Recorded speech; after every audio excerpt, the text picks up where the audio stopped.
Kami bersyukur siang hari ini untuk hadirat-Mu di tengah-tengah kami yang boleh menguatkan kami, yang membuat kami boleh bersuka cita di dalam Tuhan. Dan saatnya untuk kami boleh mendengarkan firman Tuhan.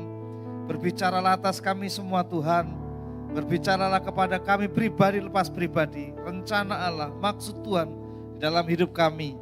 Dan kami percaya firman-Mu yang bernilai kekal, firman-Mu yang kekal itu akan menuntun hidup kami. Semakin hari semakin berkenan di hadapan Tuhan. Terima kasih Bapa, kami bersyukur, kami siap mendengarkan firman Tuhan. Biarlah Roh Kudus bekerja di dalam nama Tuhan Yesus. Haleluya.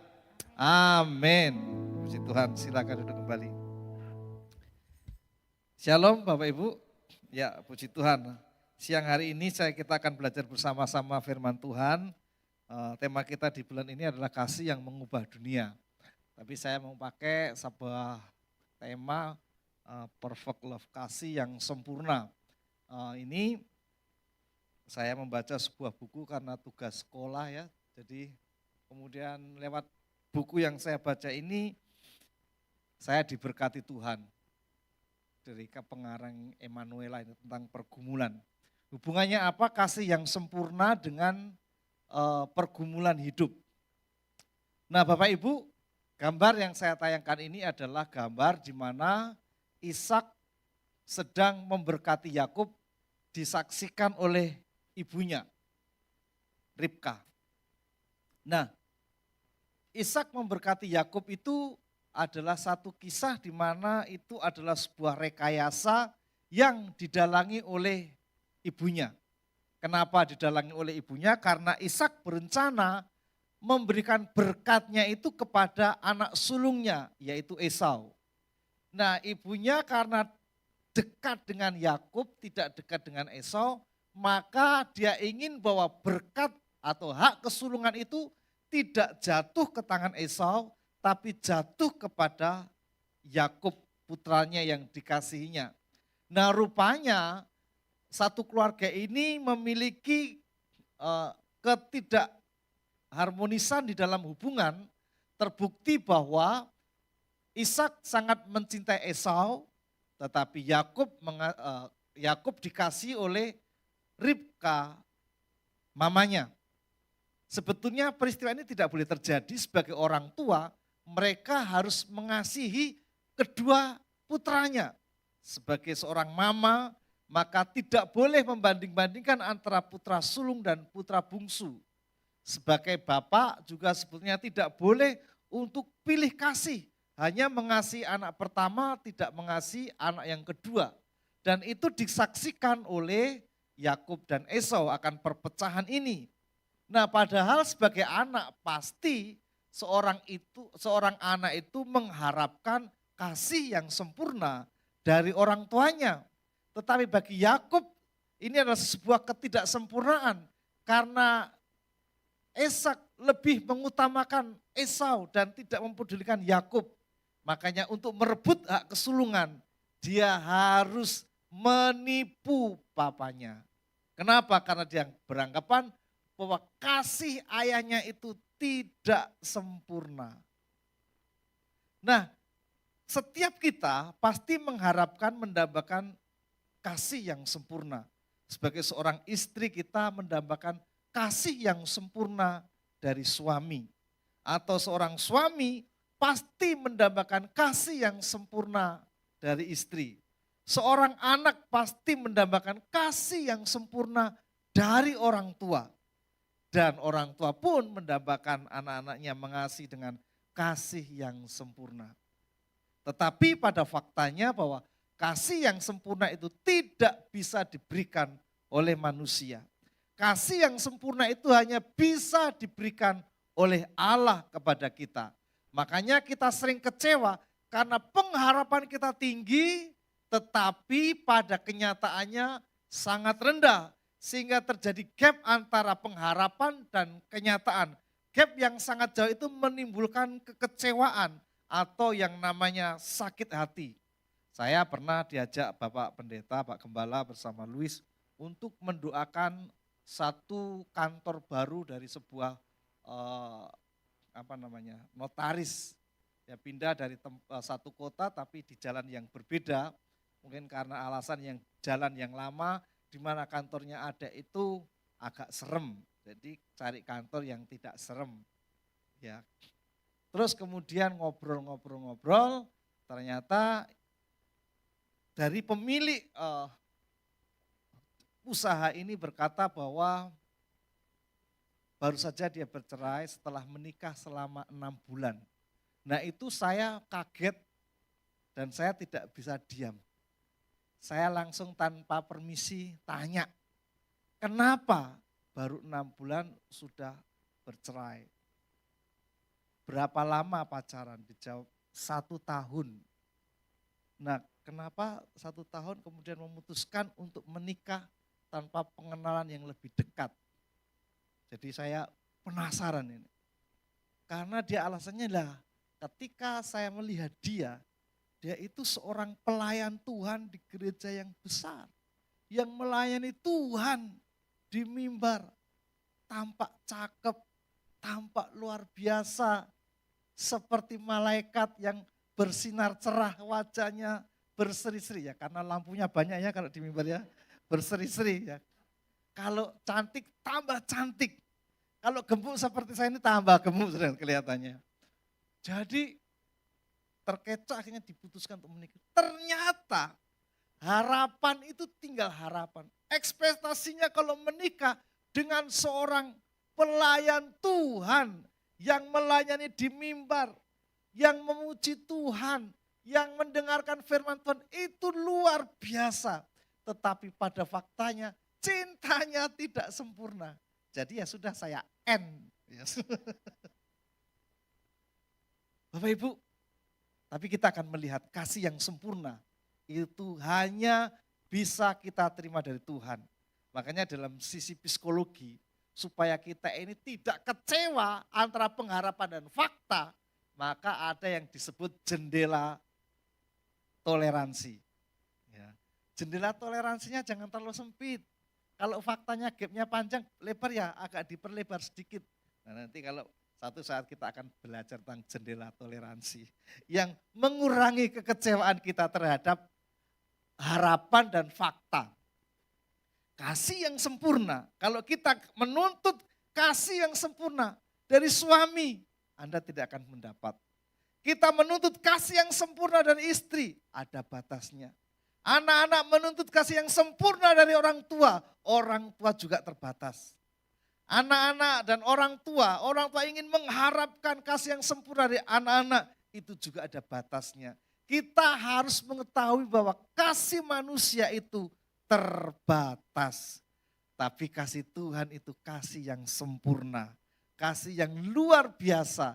Nah kasih yang sempurna itu kita membayangkan sesuatu yang indah-indah. Tetapi Allah yang memiliki kasih yang sempurna itu kadang mengemas kasih yang sempurna yang diberikan kepada kita itu kadang hal-hal yang tidak kita sukai. Apa itu hal yang tidak kita sukai? Yaitu pergumulan. Pergumulan itu bisa bicara kesulitan. Pergumulan itu bisa bicara permasalahan. Pergumulan itu bisa berupa kekurangan. Pergumulan itu bisa berupa kesehatan. Tetapi kalau itu dari Tuhan, Allah berikan itu untuk kebaikan kita. Karena kita meyakini dalam Roma bahwa Allah turut bekerja untuk mendatangkan kebaikan bagi orang-orang yang mengasihi Dia. Jadi kasih Allah itu, kasih sempurna Allah itu diberikan kepada kita, kadang kemasannya kita tidak suka. Padahal itu baik untuk kita yang namanya pergumulan. Ya, kita semua tidak suka pergumulan. Tapi kasih sempurna Allah itu dinyatakan kepada Yakub. Yang pertama, ketika Yakub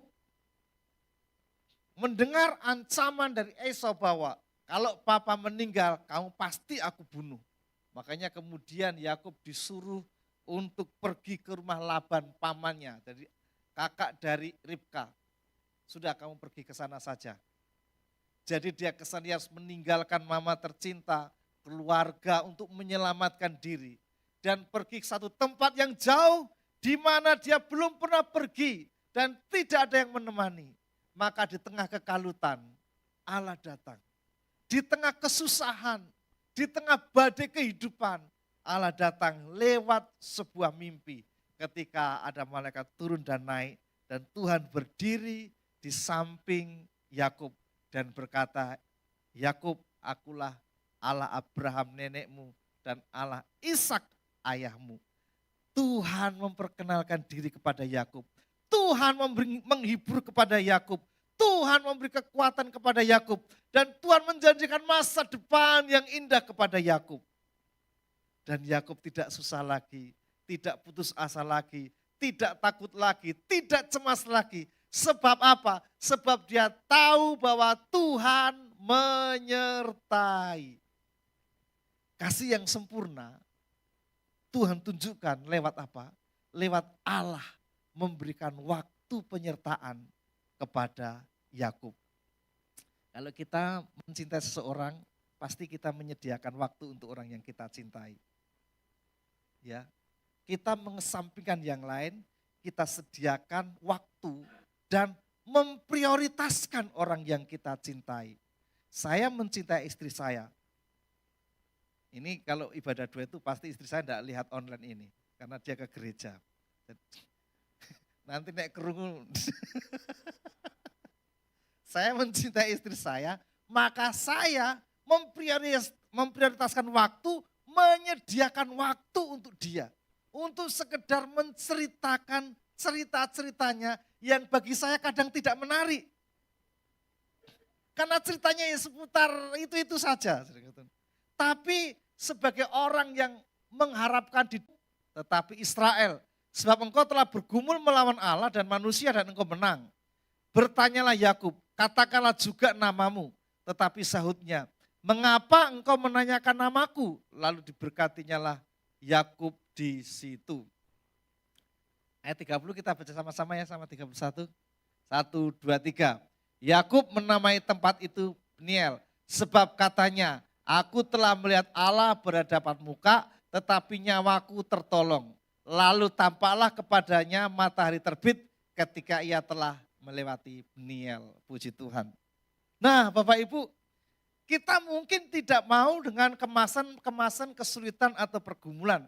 Karena sifat manusia adalah menyukai kenyamanan.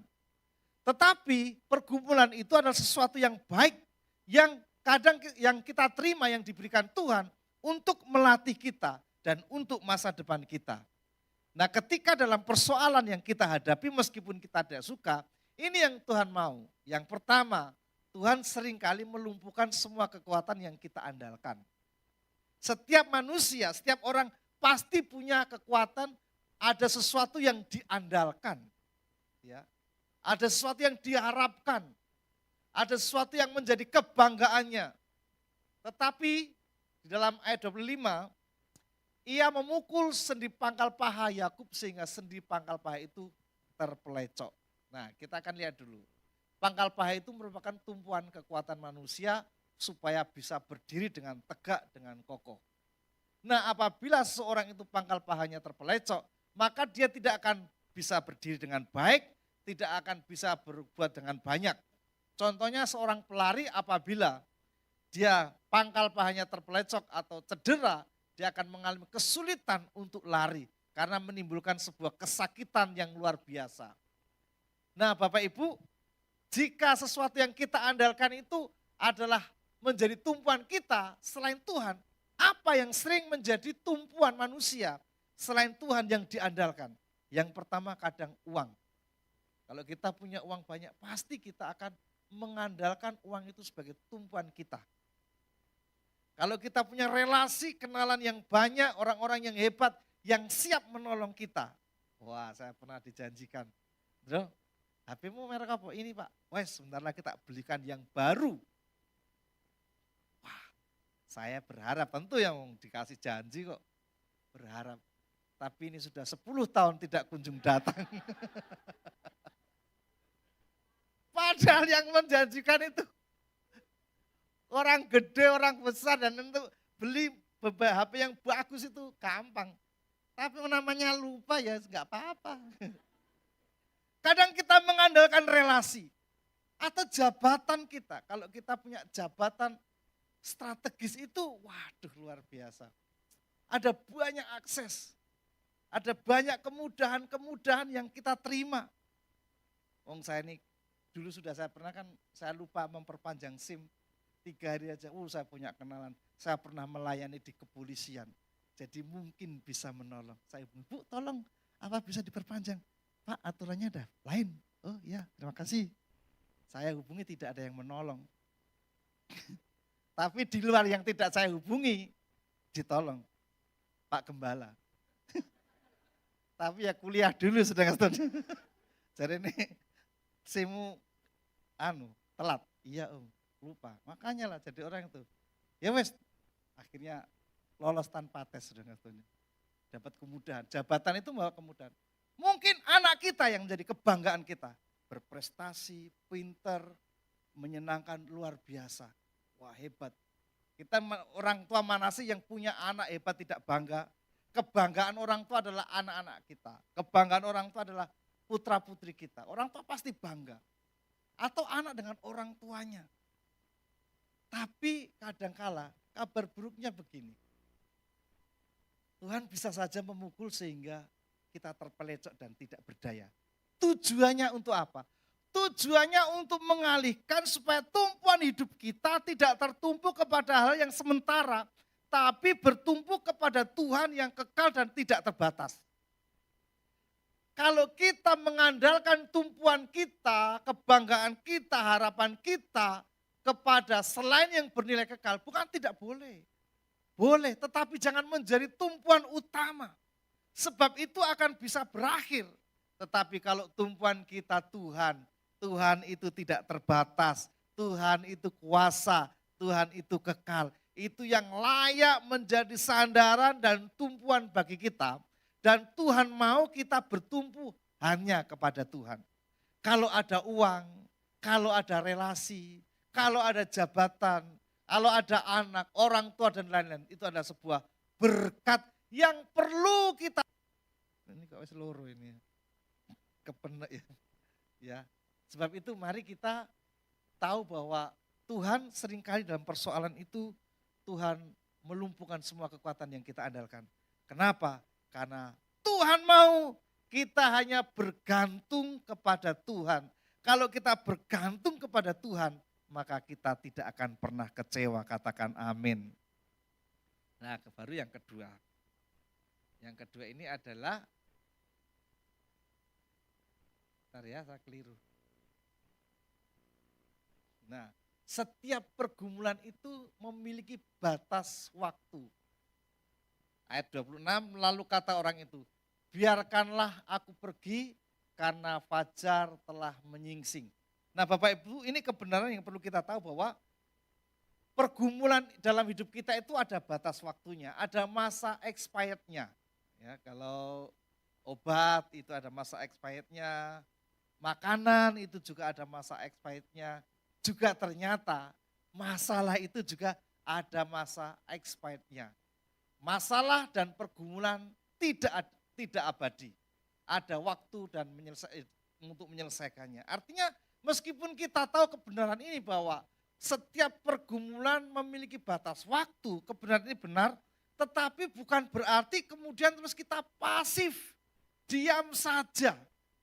Kita berkata, oh nggak perlu punya effort, nggak perlu punya usaha, karena nanti kan akan masalah ini akan berhasil dengan sendiri.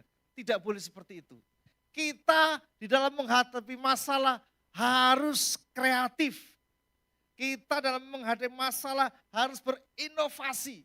Harus menghadapi masalah dengan hal yang kritis. Supaya apa? Meskipun sekarang mari ketika kita ada masalah, jangan kita menjadi tawar hati. Kita perlu menyanyi, memuji Tuhan. Di dalam pergumulan itu, persoalan itu kita mengubah karakter kita. Mengubah cara pandang kita. Dan membuat kita menjadi dewasa. Tuhan mau melakukan hal tersebut dalam hidup kita. Melalui pergumulan, Tuhan bisa mengubah kita. Ini yang kabar itu, misalnya dorong-dorong batu seperti itu. Mungkin batunya tidak akan berguling ya. Tapi orang yang dorong-dorong itu di gambar itu, kalau dilakukan terus-menerus, batunya gak berguling tapi orangnya akan makin sehat, makin kuat. Dorong, olahraga Bapak Ibu. Ya. Kolesterolnya hilang, asam urat hilang. Lah waktu semuanya gede nih. Nah Bapak Ibu yang dikasih Tuhan, setiap pergumulan selalu ada perubahan. Saya tadi pagi bicara tentang kopi. Ketika kopi sudah matang, maka untuk penyajian kopi yang baik itu semakin menentukan harga. Ingin kopinya tidak biasa-biasa tapi harganya harga yang baik. Maka ada orang kemudian kopi itu ditaruh satu tempat, ditaruh luwak di situ, luwak binatang. Kemudian luwak makan kopi. Luwaknya makan kopi, nggak bisa tidur kali ya, makan kopi. Kemudian setelah masuk perut, dia keluarkan lewat kotoran. Itu kan namanya kotoran kopinya luwak ya. Tapi bagi kita yang tidak tahu seperti itu. Tapi bagi orang pintar itu namanya kopi luwak. Kotorannya luwak, kemudian dibersihkan. Apa prosesnya sudah selesai? Jadi kotoran luwak? Enggak, dibersihkan. Kemudian disangrai, dipanasi, disangrai. Itu juga proses. Sudah disangrai, kemudian diapakan? Ditumbuk halus. Nah, setelah jadi bubuk kopi, taruh di gelas, dituang air dingin atau air panas? Air panas. Ketika dituang air panas Bapak Ibu, itu baunya kopi luwak itu harum, nikmat, dan harganya mahal. Kenapa? Prosesnya panjang. Setiap pergumulan demi pergumulan yang terjadi dalam hidup kita akan membawa perubahan-perubahan. Bukan perubahan menjadi makin rendah karena kita jadi kotor, bukan. Tapi perubahan semakin bernilai di hadapan Tuhan. Perubahan yang semakin berkualitas di hadapan Tuhan. Mungkin seperti kopi luwak. Kopi dimakan luwak jadi kotoran, disangrai, ditumbuk. Tapi hasil dari proses itu nilainya sangat mahal dan dinikmati banyak orang. Kalau kita mengalami pergumulan, bukan Tuhan tidak mengasihi kita. Bukan Tuhan tidak mencintai kita. Jangan berkata kita ketika bergumul, di mana Tuhan, mengapa saya? Kok bisa terjadi? Tidak. Allah sedang memproses kita supaya terjadi perubahan dalam hidup kita dan hidup kita menjadi lebih berharga karena kita memiliki satu proses pembentukan demi pembentukan sehingga hidup kita makin berkenan di hadapan Tuhan. Jadi kalau ada pergumulan boleh sedih. Siapa yang enggak sedih? Siapa yang enggak susah? Tapi jangan kehilangan pengharapan kepada Tuhan. Bahwa proses yang kita hadapi akan mengubah hidup kita. Dan yang keempat, kita akan pulang pagi nih. Karena saya enggak bisa khotbah lama-lama. Setiap pergumulan akan membawa berkat. Setelah mengubah hidup kita diperbarui semakin berarti. Ini Tuhan memberkati. Lalu diberkatinya lah Yakub di situ. Tujuan Tuhan dengan pergumulan bukan untuk menghancurkan, melainkan memberkati. Nah kalau memberkati maka kita harus bersuka cita di dalam pengharapan, sabar dalam kesesakan, dan bertekun dalam doa. Kalau kita bersuka cita dalam pengharapan, sabar dalam kesesakan, itu berarti ketika sedang dalam pergumulan, kita tidak perlu bersungut-sungut. Harus bersuka cita. Tidak boleh bersungut-sungut, enggak boleh ngomel, enggak boleh mengeluh. Tapi harus mengucap syukur di hadapan Tuhan. Mana bisa Pak? Iya, dengan kekuatan manusia kita tidak bisa. Tapi bersama Tuhan kita mampu untuk menghadapi pergumulan tidak dengan keluhan, persungutan, tetapi dengan bersyukur. Karena bersungut akan melemahkan kita. Yang kedua, kalau kita bersuka cita dalam pengharapan, sabar dalam kesesakan, maka kita mau menunggu waktu Tuhan. dan tidak memakai jalan pintas. Kadang jalan pintas itu cepat, tapi kadang-kala itu bukan yang dikasih Tuhan, bukan petunjuk Tuhan. Kalau kita maunya cepat-cepat, belum waktunya sudah pengen cepat-cepat, hasilnya tidak maksimal. Yang ketiga, tetap berharap kepada Tuhan di dalam doa. Mari, dalam persoalan kita berdoa. Kita perlu berdoa. Konseling perlu, ya. Konsultasi harus. Ya. Boleh, tapi berdoa itu penting. Berdoa sama dengan kita melibatkan Tuhan. Berdoa sama dengan kita minta pimpinan Tuhan. Berdoa sama dengan kita meminta petunjuk Tuhan. Berdoa sama dengan kita meminta nasihat Tuhan. Nasihat itu sangat penting ketika kita menghadapi persoalan. Tuntunan itu sangat penting ketika kita sedang menghadapi jalan-jalan yang buntu, jalan-jalan yang sulit. Ayo kita berdoa ketika kita dalam kesulitan, ketika kita dalam permasalahan. Mungkin ada masalah dalam rumah tangga kita, dalam keluarga kita, dalam usaha kita, ya, dalam kesehatan kita, kita berdoa. Tuhan, mari Engkau bekerja. Mungkin masalah ini Tuhan tidak angkat. Mungkin masalah ini tidak Tuhan, mujizat tidak terjadi. Tapi Tuhan punya cara untuk menolong kita. Karena Tuhan kan kreatif. Ya. Berdoa, saya mendorong kita semua dan saya mendorong diri saya dari, ayo berdoa kepada Tuhan. Minta Tuhan campur tangan. Nah ini yang terakhir. Melalui pergumulan kita dapat mengalami kemuliaan Tuhan. Ayat 30, aku telah melihat Allah berhadapan muka, tetapi nyawaku tertolong. Melalui masalah, kita seringkali melihat kemuliaan Tuhan secara pribadi. Saya itu di ayat ini ya, perjamuan kudus. Bapak Ibu bisa baca enggak? Biasa baca enggak ya? Ada yang saya lihat ngambil ini, bantu ambil, supaya ayatnya tepat. Ada humpimah dulu, ada ngene-ngene dulu. Enggak perlu gitu ya, tapi saya punya ayat ini. Oleh bilur-bilurnya kamu telah sembuh. Oleh bilur-bilurnya kamu telah sembuh. Berarti kalau telah sembuh, saya sebelumnya apa? Sakit. Oleh bilur-bilurnya, aku yang dahulu sakit, telah sembuh. Artinya apa? Di tengah-tengah persoalan, Tuhan turut bekerja untuk menyembuhkan kita. Itu pengertian yang pertama. Pengertian yang kedua, kalau kita tidak sakit, kita sehat, itu adalah mujizat.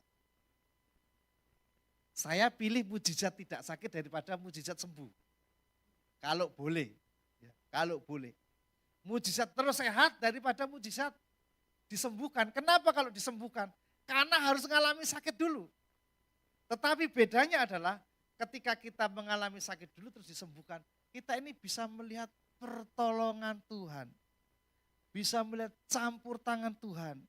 Bisa melihat bahwa itu peduli, Allah peduli ketika kita mengalami sakit, mengalami kelemahan, mengalami masalah. Allah peduli, Allah memperhatikan, dan Allah menolong sehingga saya disembuhkan. Itu pun kalau saya sekarang tidak sakit, Allah peduli, Allah membuat saya tetap sehat dan saya bisa melayani. Jadi melalui pergumulan hidup kita bisa melihat kemuliaan Tuhan, campur tangan Tuhan. Di dalam Kejadian pasal 33, ketika selesai Yakub bergumul dengan Esau, bergumul dengan Allah, maka dia bertemu dengan Esau. Apa yang terjadi? Tetapi Esau berlari mendapatkan dia. Nah berlari mendapatkan dia itu menjadi ketakutan yang besar kepada Yakub. Kenapa? Karena dia membawa 400 pasukan. Dan dulu dia mengancam untuk apa? Membunuh. Sekarang berlari mendapatkan dia. Didekapnya, dipeluknya lehernya. Lah ini kan mau mencekik ini. Wah sudah redek ini. Tapi Tuhan luar biasa. Tidak dicekik, diciumnya dia. Lalu apa? Bertangis-tangisanlah mereka. Hubungan mereka dipulihkan. Karena Tuhan. Karena dia berdoa. Doanya Yakub meluluhkan hati Esau. Doanya Yakub, Tuhan campur tangan. Sehingga yang tadinya permusuhan, dibuat Tuhan pemulihan. Lewat apa? Pergumulan terlebih dahulu. Dan kemudian pemulihan terjadi. Amin. Hari ini Allah sedang bekerja untuk kita. Persoalan yang kita hadapi, yang pertama Allah mau supaya kita tidak mengandalkan yang lain selain daripada Tuhan. Karena Tuhan adalah sumber yang tidak kenal kering. Yang kedua, ketahuilah bahwa pergumulan-pergumulan yang kita hadapi ini ada batas waktunya. Yang ketiga, ketahuilah bahwa dalam pergumulan-pergumulan itu ya Tuhan akan mengubah kita. Tuhan akan memberkati kita dan kita akan melihat kemuliaan Tuhan. Mari kita berdoa. Saya mengundang pemain musik, pemimpin pujian, singer untuk maju ke depan. Kita akan persiapkan hati untuk bersekutu dengan tubuh dan darah Tuhan. Kita semua bangkit berdiri. Terima kasih Tuhan.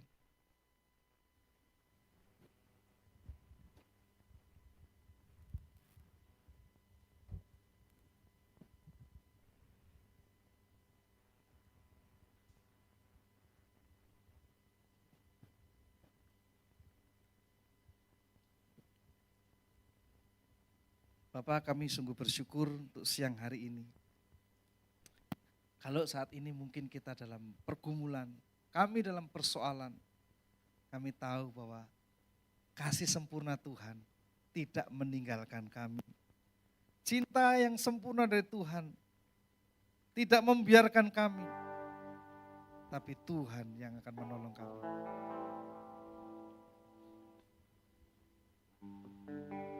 Telah kulihat bukti kasih-Mu, Kau menderita gantikanku. Dengan darah-Mu Kau selamatkanku. Kini ku hidup menyenangkan-Mu. Telah kulihat bukti kasih-Mu, Kau menderita gantikanku. Dengan darah-Mu Kau selamatkanku. Kini ku hidup menyenangkan-Mu.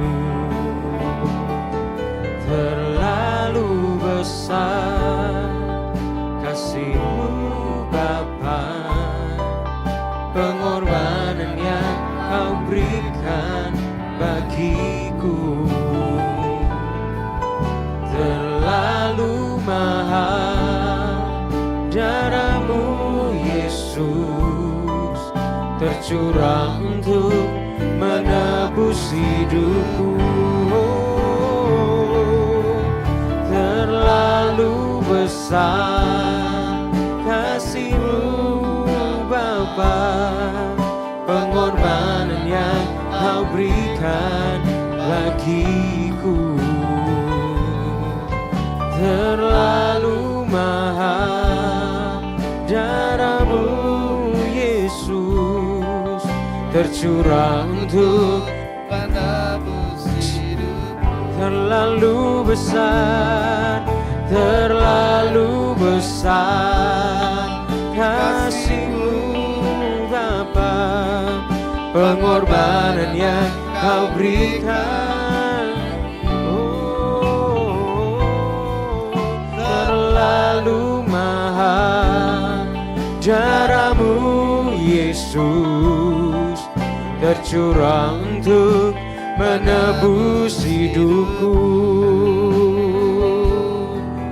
Tercurah untuk menebus hidupku. Tercurah untuk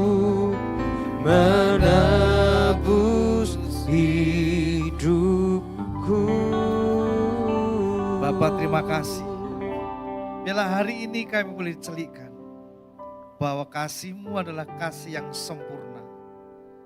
Kasih yang sempurna yang kadang kami tidak mengerti, sebab kasih Tuhan mengemas hal-hal yang demikian di luar pengharapan kami, di luar ekspektasi kami.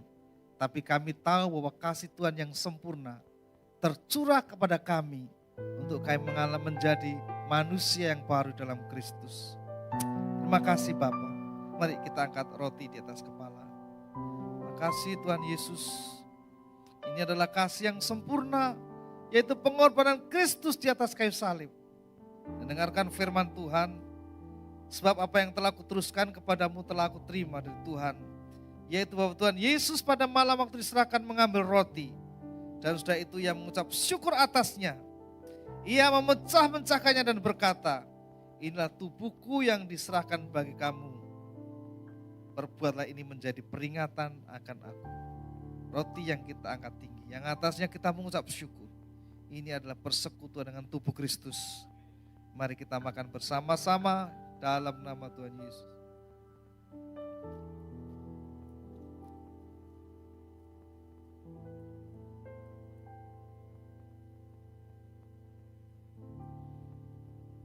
Angkat cawan di atas kepala.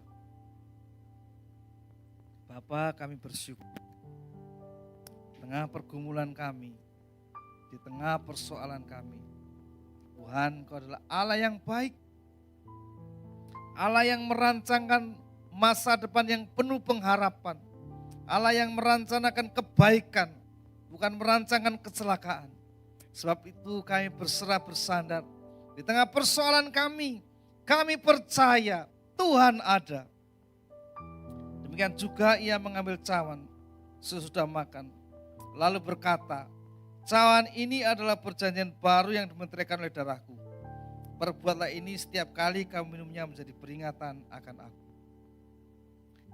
Cawan yang kita angkat tinggi, yang atasnya kita mengucap syukur. Ini adalah persekutuan dengan darah Kristus. Mari kita minum bersama-sama dalam nama Tuhan Yesus.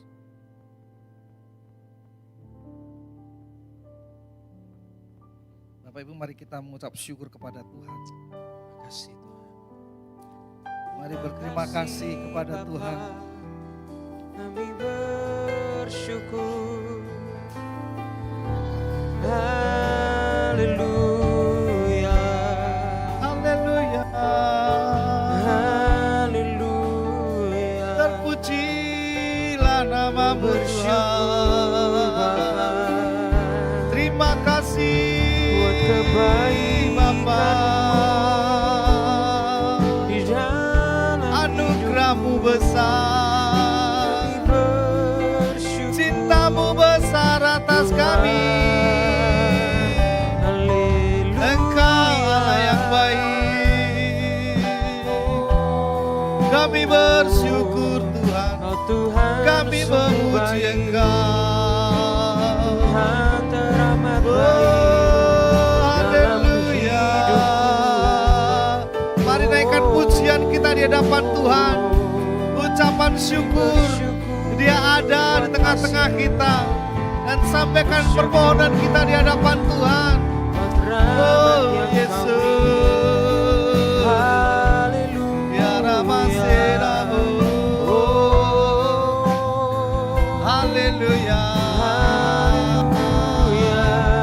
Haleluya. Haleluya. Terima kasih Tuhan, ini kami Tuhan di tengah pergumulan, kesulitan, masalah.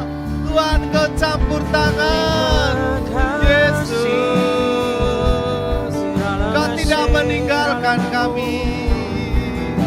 Kau tidak membiarkan kami. Haleluya. Haleluya. Oh, terima kasih Tuhan. Terima kasih Bapa.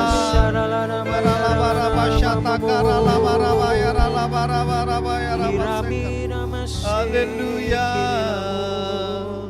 Tuhan, ini kami umat-umat-Mu. Apapun kerinduan, pergumulan kami saat ini, Tuhan, Kau yang melihat.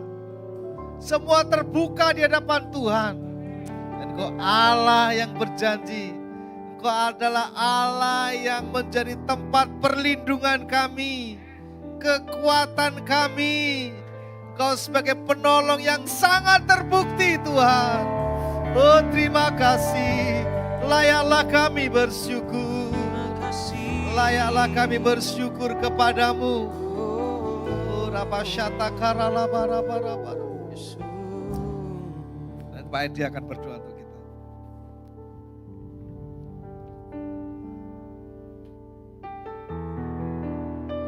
Sekinaralamaya, sikiaralamaya, lamaya, sikiar. Bapa, kami bersyukur untuk firman-Mu pada siang hari ini yang terus menuntun dalam setiap kehidupan kami, yang terus menegur dalam setiap kehidupan kami dan mengajar dalam setiap kehidupan kami, Bapa. Terima kasih Bapa untuk firman-Mu yang memperingatkan kepada setiap kami untuk kami mengerti apa menjadi rencana Tuhan dalam kehidupan kami. Kalau Kau berbicara atas kami lewat pergumulan yang kami hadapi hari lepas hari Tuhan, kami tahu bahwa setiap pergumulan yang kami hadapi ada rencana Tuhan yang luar biasa yang Tuhan siapkan untuk kehidupan kami Bapa.